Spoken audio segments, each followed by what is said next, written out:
कृष्णा हरे हरे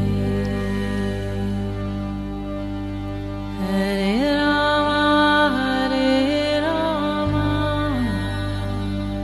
राम राम हरे हरे। नमस्कार, रेडियो मानव रचना 107.8 पर मैं हूं सरिता आपके साथ और शुरू हो चुका है कार्यक्रम आत्मदर्शन, जिसमें हम बात करते हैं प्रभु श्री कृष्ण की, उनकी लीलाओं की। बहुत सारी कथाएं, प्रसंग हम जानते हैं इस कार्यक्रम में, जिसमें प्रभु श्री कृष्ण की लीलाओं का वर्णन मिलता है, किस तरह से हमें अपना जीवन इस कलयुग में व्यतीत करना चाहिए। बहुत सारा ज्ञान हमारे साथ बांटती हैं इस प्रोग्राम में रागलेखा दासी जी, चरण आश्रित योगाचार्य श्रीमद भक्ति वेदांत नारायण गोस्वामी जी की शिष्या रागलेखा दासी जी। आपका स्वागत है हमारे स्टूडियो में। हरे कृष्ण। श्रोताओं, जैसा कि आप सब जानते हैं कि आजकल इस कार्यक्रम में हम बात कर रहे हैं भागवत पत्रिका की, जिसमें गुरुदेव हरि कथा का वर्णन जो है चल रहा है, और इसके बहुत सारे भाग हैं जिनमें बहुत सारी कथाएं और प्रसंग हैं जिनसे हमें बहुत कुछ ज्ञान मिलता है, और हम जानते हैं कि किस तरह से प्रभु को जानना, समझना, उसकी शरण में जाना, उसकी भक्ति करना कितना जरूरी है हमें इस मानव जीवन में। और यही वो जन्म है जो हमें मिला है उस प्रभु को प्राप्त करने के लिए। और इसमें हम बहुत सारी बातें कर चुकी हैं। पिछले एपिसोड में हमने जाना गुरु तत्व के बारे में और किस तरह से गुरु की महिमा का गुणगान किया गया है ग्रंथों में, वो भी हमने जाना। तो आज आगे बढ़ेंगे इसके अगले भाग की तरफ, जो है इसका 16वां भाग, और उसमें आज हम जानेंगे कार्तिक मास और श्रील भक्ति प्रज्ञान केशव गोस्वामी महाराज जी के बारे में। तो रागलेखा दासी जी, आज इस कथा प्रसंग के बारे में हमारे श्रोताओं को बताएं। कार्तिक मास का जो प्रथम दिवस है वही शरद पूर्णिमा कहलाता है, तो इसलिए उसी दिन हमारे गुरुजी का तिरोभाव दिवस भी होता है जी। तो ये शरद ऋतु का प्रारंभ है, स्टार्टिंग है। शरद ऋतु 2 महीने की होती है, तो उसमें इसमें शरदीय रास भी हुआ था। और इसी मास में यशोदा जी ने कृष्ण को ओखल से बांधा, राम बंधन लीला हुई।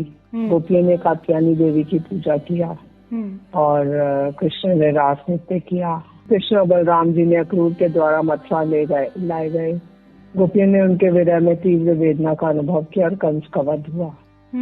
श्रीमती राधिका इस मास की अधिष्ठात्री देवी हैं। श्रीमती राधिका उर्जेश्वरी और ऊर्जा शक्ति की ईश्वरी के नाम से जानी जाती है। वे कृष्ण के अलादनीय अंतरंगा और स्वरूप शक्तियों की मूल है। शक्तियां असंख्य हैं एवं श्रीमती राधिका इन समस्त शक्तियों की स्रोत एवं पराकाष्ठा है। यहाँ तक कि वे योगमाया, चंद्रावली और 8 प्रमुख सखियों की भी मूल है। वे कृष्ण की स्वरूप है और वास्तव में उनसे अभिन्न है। श्रीमद् भागवतम का प्रथम श्लोक जो तेजो वारी निधाम पाठ मिलता है। इस श्लोक की टीका में हमारे गुरुवर्ग लिखते हैं कि तेज का अभिप्राय कृष्ण के तेज अर्थात शक्ति से है। कृष्ण की शक्ति की कृपा के बिना हम कृष्ण भजन नहीं कर सकते। हमारा गायत्री मंत्र भी इसी शक्ति के प्रति प्रार्थना है। भर्गो देवस्य धीमहि धियो यो न प्रचोदयात्। ये शक्ति हमारे हृदय में पूर्ण रूप से प्रकट हुई। जब तक हम श्रीमती राधिका का अनुग्रह प्राप्त नहीं करते, हम भक्ति साम्राज्य में पूर्णता प्रतिष्ठित नहीं हो सकते। हमारा गौड़ीय संप्रदाय श्रील रूप गोस्वामी का अनुसरण करता है और हमारे सभी आचार्य श्रीमती राधिका के पक्ष में हैं। वे सभी श्रीमती राधिका को अपनी आराध्य देवी मानते हैं। अपने उपदेशामृत नामक ग्रंथ में श्रील रूप गोस्वामी कहते हैं कि श्रीमती राधिका हमारी आराध्या देवी है और कृष्ण उनके प्राण तीर्थम है। हम समस्त चेष्टाएं श्रीमती राधिका की सेवा के लिए करते हैं। यदि राधिका प्रसन्न हो जाती हैं तो श्री कृष्ण अपने आप वशीभूत हो जाएंगे। ये मास श्री राधा दामोदर के मास के नाम से जाना जाता है। विदर्भ माधव जैसे ग्रंथों में श्री कृष्ण ने स्वयं स्पष्ट कहा है, प्रेम के विषय में मेरी गुरु श्रीमती राधिका है। इस माह में यदि कोई श्रीमती राधिका पूजन स्तवन करता है तो वे कृष्ण उसके वशीभूत हो जाते हैं। ये इस मास की विशेषता है। अनेक व्यक्ति मात्र कार्तिक व्रत का पालन करते हैं किंतु चतुर्मास्य व्रत का अनुशीलन नहीं करते। श्री चैतन्य महाप्रभु स्वयं चतुर्मास्य का पालन करते थे और मेरी दृष्टि में वे चैतन्य महाप्रभु के सिद्धांतों का पालन नहीं करते। अनेक पथ में अनेक बाधाएं उत्पन्न होती हैं। गुरु जी कह रहे कि मेरे गुरु जी ने इस मंदिर में श्रील भक्ति सिद्धांत सरस्वती ठाकुर प्रभुपाद का एक चित्र रखने का आदेश दिया, जिसमें श्रील प्रभुपाद चतुर्मास्य का पालन कर रहे हैं और दाढ़ी और केश हो, तो इसलिए जिससे लोग आगे की पीढ़ी में जान सके कि उन्होंने चतुर्मास्य पालन किया था। इसलिए हम सबको भी चतुर्मास्य का पालन करना चाहिए। चतुर्मास्य सावन, भादो, अश्विन और कार्तिक 4 महीने में वर्षा की ऋतु मानी जाती है और इसलिए एक स्थान पर रहकर भजन करना अच्छा है। ये जो कार्तिक मास है श्रीमती राधिका का है और जो गुरुजी के गुरुजी थे वो इसी मास में नित्य लीला में प्रविष्ट हुए। ये घटना बहुत महत्वपूर्ण है। श्री गुरुदेव का एक विशिष्ट लक्षण था, उनमें गुरु के प्रति अपने गुरु के प्रति अगाध निष्ठा, श्रद्धा और भक्ति थी। गुरु निष्ठा ही बैकबोन ऑफ भक्ति है। भक्ति भजन का मेरुदंड है। गुरु निष्ठा के बिना कोई भी भजन नहीं कर सकता। तो गुरुदेव कह रहे कि मेरे गुरुजी के लिए तत्क्षणात प्राण त्याग करने के लिए वो तत्पर रहते थे। गुरुजी अपने गुरुजी के लिए मतलब प्रभुपाद जी के लिए। एक समय नवदीप में सहजिया बाबा जी स्मार्ट ब्राह्मण जो श्रील प्रभुपाद के प्रचार के विरुद्ध थे उन पर प्राणाघात करने का प्रयास किया। जैसे ही सब पलायन करने लगे महाभगदड़ मच गई। उसी समय जो गुरुजी के गुरुजी थे वो आकृति में बिल्कुल प्रभुपाद के समान थे। प्रभुपाद के गेरियो वस्त्र से उन्होंने सफेद वस्त्रों को बदल लिया। अत्यंत चतुराई से उन्होंने प्रभुपाद को मायापुर जाने की व्यवस्था कर दी। श्री गुरुदेव अपने जीवन को भी दाव पे लगाकर ऐसे शिष्य को धारण वास्तव में अत्यंत दुर्लभ है। श्री गुरु महाराज प्रभुपाद के सिद्धांतों के विरुद्ध कुछ भी श्रवण करते तो उसका निर्भीक रूप से खंडन करते थे। श्री भक्तिविनोद ठाकुर के सीतानाथ नाम के एक शिष्य थे जो सहजिया हो गए थे। प्रभुपाद के विरुद्ध एक लेख में उन्होंने लिखा कि गौड़िया मठ के भक्तों को मात्र भक्ति के बाह्य लक्षणों का ज्ञान है, भक्ति माधुर्य रस का उनको कोई जानकारी नहीं है। उन्होंने कहा कि वे रासलीला गुह्य प्रसंगों का वर्णन नहीं करते और उन्होंने कदापि रस का आस्वादन नहीं किया। गुरुजी ने गौड़िया पत्रिका में उनके कथनों का खंडन करते हुए तत्काल 5 लेख लिखे। तब सीतानाथ और उनके अनुयायियों ने गुरुजी के विरुद्ध न्यायालय में मुकदमा कायम करने का प्रयास किया, किंतु गुरुजी ने तीव्र विरोध किया। वे मेदिनीपुर में उनके वकील के पास गए और उससे कहा कि वे सिद्ध कर देंगे कि ये लोग सहजिया है, स्त्रियों से अवैध संबंध रखते हैं और भगवत विजन के विषय में कुछ नहीं जानते। अंततः उन्होंने गुरुजी से उन्हें क्षमा मांगनी पड़ी और अपना मुकदमा छोड़ देना पड़ा। एक अन्य अवसर पर निम्बार्क संप्रदाय के अनुयायियों ने अपनी पत्रिका में लिखा कि चैतन्य महाप्रभु केशव कश्मीरी के शिष्य हो गए और इससे उन्होंने गोपाल मंत्र प्राण गायत्री मंत्र ग्रहण किया था। तो जब ये लेख गुरुजी ने अपने गुरुजी को दिखाया तो उनका मुखमंडल क्रोध से लाल हो गया। उन्होंने कहा कि इसका लिखित प्रतिकार करेंगे। उन्होंने लिखा कि निम्बार्क नाम की कोई आचार्य कभी थे ही नहीं। वेदांत पर उनका भाष्य जिसे वे निम्बार्क द्वारा रचा बताते हैं अप्रमाणित है, वास्तव में किसी अन्य व्यक्ति के द्वारा लिखा गया है।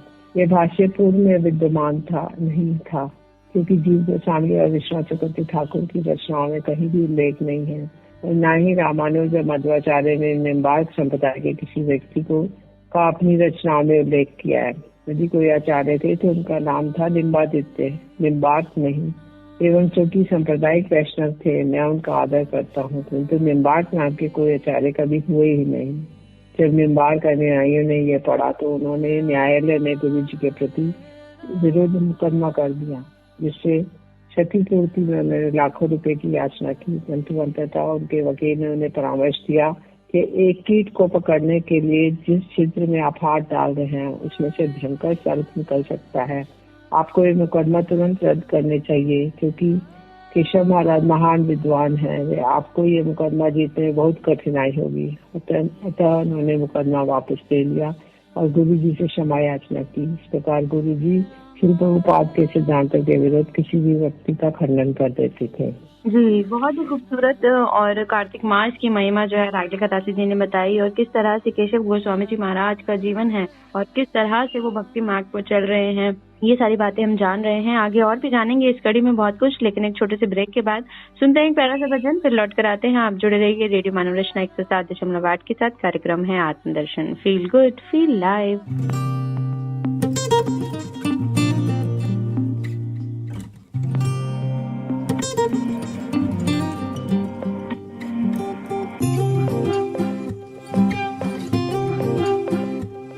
एक नजर कृपा की कर दो लाडली श्री राधे,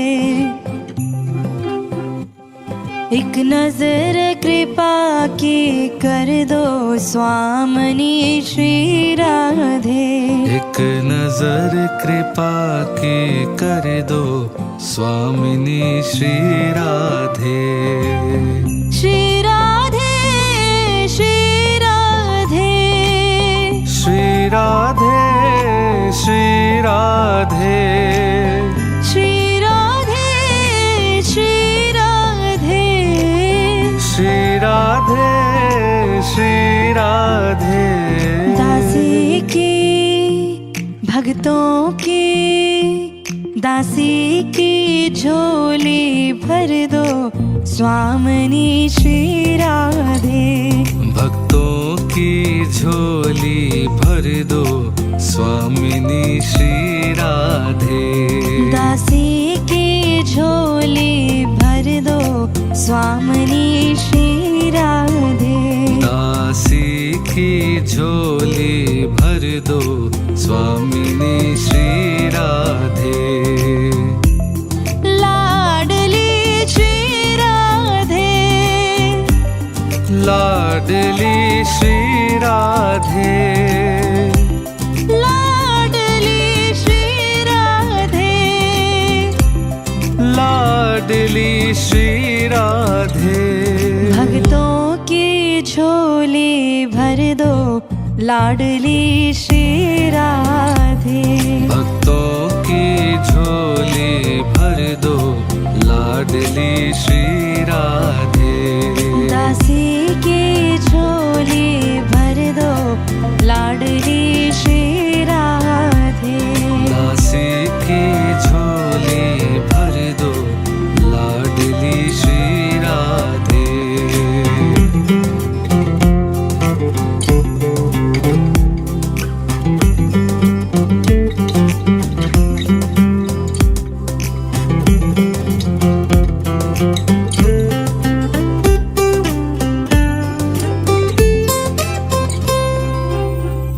मैं तो राधा राधा सदा ही रटूं। मैं तो राधा राधा सदा ही रटूं। मैं तो राधा राधा सदा ही रटूं। कभी द्वारे से लाडली के ना हटूं। कभी द्वारे से लाडली के ना हटूं। लाडली लाडली हो कभी द्वारे से लाडली के ना हटूं। कभी द्वारे से लाडली के ना हटूं। कभी द्वारे से लाडली के ना हटूं। मेरे शीश कमल पग धर दो लाडली श्री राधे। मेरे शीश कमल पग धर दो लाडली श्री राधे। मेरे शीश कमल पग धर दो लाडली श्री राधे। एक नजर कृपा की कर दो स्वामिनी श्री राधे। एक नजर कृपा की कर दो स्वामिनी श्री राधे।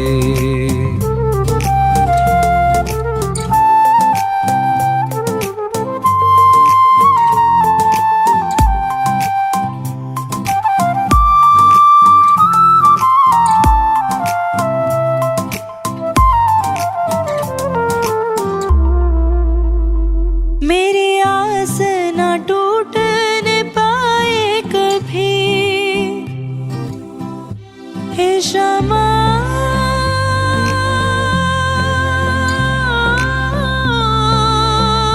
श्यामा श्यामा। मेरी आस ना टूटने पाए कभी। मेरी आस ना टूटने पाए कभी। इस तन से प्राण जाए तभी। इस तन से प्राण जाए तभी। हे श्यामा प्यारे, मेरी इस आस को कभी तोड़ना नहीं। मेरे तन से प्राण तभी जाए ओ केशवा, मुझे निज दर्शन का वर दो स्वामिनी श्री राधे। मुझे निज दर्शन का वर दो स्वामिनी श्री राधे। मुझे निज दर्शन का वर दो स्वामिनी श्री राधे। एक नजर कृपा की कर दो स्वामिनी श्री राधे। एक नजर कृपा की कर दो स्वामिनी श्री राधे। श्री राधे श्री राधे श्री राधे श्री राधे श्री राधे श्री राधे श्री राधे श्री राधे। भक्तों की भक्तों की भक्तों की झोली भर दो स्वामिनी श्री राधे। भक्तों की झोली भर दो स्वामिनी श्री राधे। दासी की झोली भर दो स्वामिनी श्री राधे। दासी की झोली भर दो स्वामिनी श्री राधे। हरे कृष्णा कृष्णा कृष्णा हरे हरे, हरे रामा रामा रामा हरे हरे। हरे कृष्णा कृष्णा कृष्णा हरे हरे, हरे रामा रामा रामा हरे हरे। हरे कृष्णा कृष्णा कृष्णा हरे हरे, हरे रामा रामा रामा हरे हरे। हरे कृष्णा कृष्णा कृष्णा हरे हरे, हरे रामा रामा रामा हरे हरे। हरे कृष्णा कृष्णा कृष्णा हरे हरे, हरे रामा रामा रामा हरे हरे। हरे कृष्णा कृष्णा कृष्णा हरे हरे, हरे रामा रामा रामा हरे हरे। बोलो श्री राधे जय श्री राधे। बोलो श्री राधे जय श्री राधे। राधे राधे जय राधे, राधे राधे राधे। राधे राधे जय राधे, राधे राधे राधे। हरे कृष्णा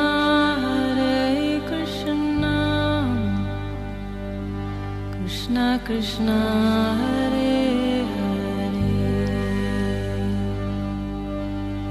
हरे रामा रामा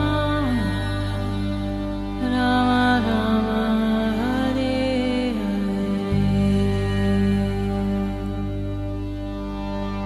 स्वागत है आप सभी का एक बार फिर रेडियो मनोरंजन 107.8 पर। मैं हूं सरिता आपके साथ और कार्यक्रम आत्मदर्शन में रागलिका दासी जी से गुरुदेव हरि कथा के अंतर्गत जान रहे हैं। आज कार्तिक मास के बारे में उन्होंने बताया किस तरह से शरद पूर्णिमा कहा जाता है और कितना महत्व है इसका, और साथ ही श्री भक्ति प्रज्ञान केशव गोस्वामी महाराज जी की बात चल रही है। जी रागलिका दासी जी, इस कड़ी को जारी करते हुए सुनाई कथा आगे। जी, एक अन्य अवसर पर पूज्यपाद माधव महाराज जो थे, उन्होंने वृंदावन स्थित अपने नव निर्मित मंदिर में श्री मूर्ति प्रतिष्ठा के उपलक्ष्य में एक सभा का आयोजन किया।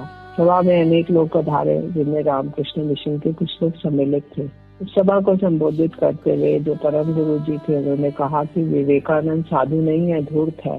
रामकृष्ण मिशन का सिद्धांत ये है कि जब हम आकाश में ऊंचे उड़ते हैं तो नीचे सभी कुछ एक प्रतीत होता है। गुरु ने कहा एक अंधा ही ऐसा कह सकता है, एक पर्वत नदी गधे को एक मान सकता है, जिसकी दृष्टि है वह ऐसा नहीं कर सकता। हमारा विचार ये होना चाहिए कि कृष्ण भगवानता की सर्वोच्च अभिव्यक्ति है। सभी आध्यात्मिक पद एक नहीं है और उनका गंतव्य भी एक नहीं है। भक्ति ही एकमात्र मार्ग है, तब भी श्रीमद् भागवतम में भगवान तक ले जाती है। ये भक्ति रे भूयसी आदि पंक्तियों में ये प्रमाणित हुआ है। सभी मार्गों की भक्ति सर्वश्रेष्ठ है। भक्ति मार्ग को अंगीकार नहीं करने पर कोई भी भागवतम को कदापि प्राप्त नहीं कर सकता और भगवान को। इस श्रवण कर रामकृष्ण मिशन के अनुयायी श्रीपाद माधव महाराज के निकट जाकर बोले, ये कौन है, क्या इस प्रकार क्यों बोल रहे हैं, कृपया आगे बोलने से इन्हें रोकिए।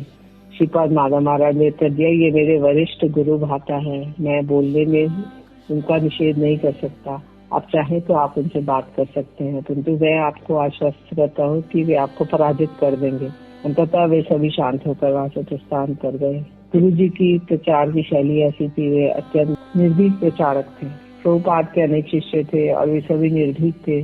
श्री सिद्ध स्वरूप ब्रह्मचारी उनमें से प्रमुख थे, जो बाद में श्री भक्ति सिद्धांती महाराज हुए। एक बार श्री सिद्ध स्वरूप ब्रह्मचारी प्रचार के लिए पूर्व बंगाल अर्थात वर्तमान बांग्लादेश गए। वहाँ एक सभा में प्रचार करते हुए उन्होंने कहा कि विवेकानंद और टैगोर दोनों ही बकरे थे जिन्हें यथार्थ धर्म का ज्ञान नहीं था। इससे श्रोता अत्यंत रुष्ट हो गए और महान कोलाहल हुआ।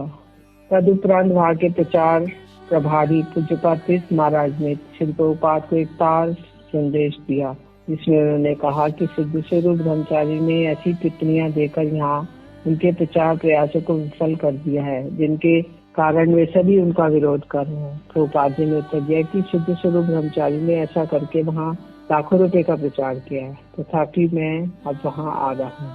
मैं ये सिद्ध कर दूंगा कि ये दोनों महाशयों का धर्म से कोई संबंध नहीं है, ये दोनों शठ हैं। इस प्रकार प्रभुपाद के शिष्य निर्भीक प्रचारक थे। श्री भक्ति वेदांत स्वामी महाराज, जो कि प्रभुपाद के प्रमुख शिष्यों में से थे, वे यहाँ भारत में रह रहे थे और उस समय उनके विषय में कोई भी नहीं जानता था, जो इस्कॉन के गुरु जी हैं। श्री प्रभुपाद की इच्छा थी कि पाश्चात्य देशों में प्रचार के लिए जाए। प्रारंभ में संन्यास ग्रहण करने से डरते थे, क्योंकि इससे उनके परिवार और संपत्ति को त्याग करना होता है। जब वे मथुरा आए तो गुरु जी ने उन्हें कहा कि आपको संन्यास ग्रहण करना चाहिए। आप अंग्रेजी भाषा के विद्वान हैं और अंग्रेजी में उत्तम प्रचार कर सकते हैं। अंततः उन्होंने यहाँ इस मठ में संन्यास ग्रहण किया। प्रचार में अमेरिका गए तो उन्होंने मथुरा मठ में केशव जी गौड़िया मठ था, वहाँ पर उन्होंने संन्यास लिया। अच्छा। वे अपने साथ केवल एक फटी पुरानी पुस्तक ले गए और 3 खंडों में श्रीमद् भागवतम का प्रथम स्कंद का अंग्रेजी अनुवाद किया। उनके पास कोई धन नहीं था, उनके वस्त्र फटे हुए थे। उन्होंने एक जहाज से यात्रा की, मालवाहक जहाज से, मतलब जिसमें माल ले जाया जाता है। जी। Goods ship. न्यूयॉर्क नगर में पहुंचने पर एक उद्यान में बैठे उन्होंने पंचतत्व मंत्र और महामंत्र का कीर्तन किया और वहीं से उनका प्रचार प्रारंभ हुआ। उन्होंने कहा कि वहाँ पे प्रचलित ईसाई धर्म यथार्थ ईसाई धर्म नहीं है। जब तक ईसाई सनातन धर्म की स्वीकार नहीं कर लेता, अपने धर्मों उद्देश्यों का भी प्रचार नहीं कर पाएंगे। वास्तव में हम वैष्णवी यथार्थ ईसाई धर्म का प्रचार करते हैं। पूर्ण रूप में भारत में अनेक विद्वान वहाँ गए जहाँ कोई भी सनातन धर्म का प्रचार नहीं करता। विवेकानंद ने वहाँ जाकर ईसाई धर्म का ही समर्थन किया कि दरिद्र व्यक्ति ही नारायण है। उन्होंने ये भी प्रचार किया कि सभी मार्गों में का गंतव्य एक है। उन्होंने भारत के संदेश का प्रचार नहीं किया कि कृष्ण आध्यात्मिक के सर्वोच्च परिकल्पना है एवं उनको भक्ति द्वारा प्राप्त किया जा सकता है। यही वेद उपनिषद और श्रीमद् भागवतम का निष्कर्ष है। उन्होंने शून्यवाद का प्रचार किया और कहा कि सभी लोग शून्य से उत्पन्न हुए हैं तथा शून्य में विलीन हो जाएंगे। विवेकानंद की एकमात्र एक स्त्री शिष्या हुई, किंतु स्वामी जी हजारों युवाओं और विद्वानों को यहाँ लाए। उन्होंने सर्वत्र चैतन्य महाप्रभु के सिद्धांतों का प्रचार किया। वे सभी देशों से आए और आज उनके भाषाओं में के माध्यम से सनातन धर्म का प्रचार हो रहा है। श्री प्रभुपाद ने स्वामी जी के द्वारा श्री भक्ति विनोद ठाकुर की इस भविष्यवाणी को चरितार्थ किया। जी। शीघ्र ही पाश्चात्य देशों में असंख्य भक्ति सरस्वती ठाकुर प्रभुपाद ही के मूल आधार है। उनके शिष्यों में उनके प्रति असीम गुरु निष्ठा विद्यमान थी। प्रभुपाद के संसार से तिरोहित होने के पश्चात गौड़िया मठ में महान संकट उत्पन्न हो गया। अनेक भक्त संस्था से जाने लगे। गुरु जी भी प्रभुपाद के अनेक शिष्यों के साथ संसार छोड़कर आ गए और कलकत्ता के बाग बाजार मठ में रहने लगे। उनके पास कोई धन नहीं था। एक दिन उनके एक सतीर्थ वहाँ पधारे। उनका नाम श्रीपाद नारायण मुखर्जी एवं बाद में पूज्यपाद माधव महाराज से संन्यास ग्रहण किया। ये अत्यंत शुद्ध भक्त थे। मैं उन्हें व्यक्तिगत रूप से मिला हूँ और वो मेरे प्रति अत्यंत स्नेही थे। उन्होंने बड़ी मात्रा में भगवत प्रसाद या ग्रहण करने की क्षमता थी। गुरु जी को ये ज्ञात था। उन्होंने सोचा कि मैं इनके लिए प्रसाद की व्यवस्था कैसे करूँगा। जून एकादशी थी और श्री प्रभुपाद के लगभग 40 अन्य गुरु भाई के साथ थे। गुरु जी ने इस प्रकार चिंता कर रहे थे कि निकट ही एक चिड़िया ने एक छोटी सी पोटली गिराई जिसमें भूमि पर गिरने से शब्द हुआ। जब गुरु जी ने इसे खोला तो देखा उसमें 6 आना मूल्य की मुद्राएं थी जो आज लगभग 50,000 रुपए की तुल्य होंगी। उन्होंने वह राशि लेकर कुछ संदेश और अन्य व्यंजन बनवाए। सभी के लिए प्रसाद की व्यवस्था की। इस बीच उन्हें ज्ञात हुआ कि उनके साथ एक पूज्यपाद गिरी महाराज ने बर्मा से उनके लिए 100 रुपए भिजवाए हैं। गुरु जी आनंद से क्रंदन करने लगे। जब उपरांत वे पूर्ण उत्साह से प्रचार करने लगे। जब किसी भक्त में गुरु निष्ठा और भगवत निष्ठा होती है भगवान एवं हमें सभी उनकी सहायता करते हैं, जैसा कि हम इस प्रसंग में देखते हैं। जी बिल्कुल। प्रभु के चरणों में जो चला जाता है, प्रभु की भक्ति में जो अपने आप को रमा देता है, उसके सारे ही मार्ग खुल जाते हैं। उसके सारे ही कार्य जो है वो अपने आप ही सिद्ध होते जाते हैं। और हमारे सभी वेद पुराणों उपनिषदों में यही कहा गया है कि भक्ति का मार्ग अपनाना ही इस युग का सबसे बड़ा जो है वो मार्ग है जो आपको प्रभु तक ले जाता है। केवल भक्ति मार्ग ही सबसे उचित मार्ग है। और ये मनुष्य जन्म हमें जो मिला है इस युग में, हमें खुद को प्रभु से जोड़ने के लिए गुरु तत्व को भी समझना बहुत जरूरी है। गुरु की महिमा को जानना भी जरूरी है। और भक्ति क्या होती है, इसके बहुत सारे रूप हैं। भक्ति को समझना पहले बहुत जरूरी है, तभी आप अच्छी भक्ति कर पाएंगे, प्रभु को जान पाएंगे। तो बहुत कुछ है इसमें और कुछ जानने के लिए भी, लेकिन आज जो वक्त है वो अब आपसे इजाजत लेने का हो चुका है। अगले एपिसोड में इसी बात को जारी करेंगे, इसी कड़ी को आपको फिर से सुनाएंगे, इसमें और क्या कथा प्रसंग है। लेकिन आज के लिए बस इतना ही। रागलिका दासी जी, आपका बहुत बहुत शुक्रिया हमारे स्टूडियो में आने के लिए। हरे कृष्ण। तो श्रोताओं, आज के लिए हमें दीजिए इजाजत और सुनते रहिए रेडियो मानव रचना 107.8 पर आने वाले अन्य कार्यक्रमों को भी। Feel good, feel live.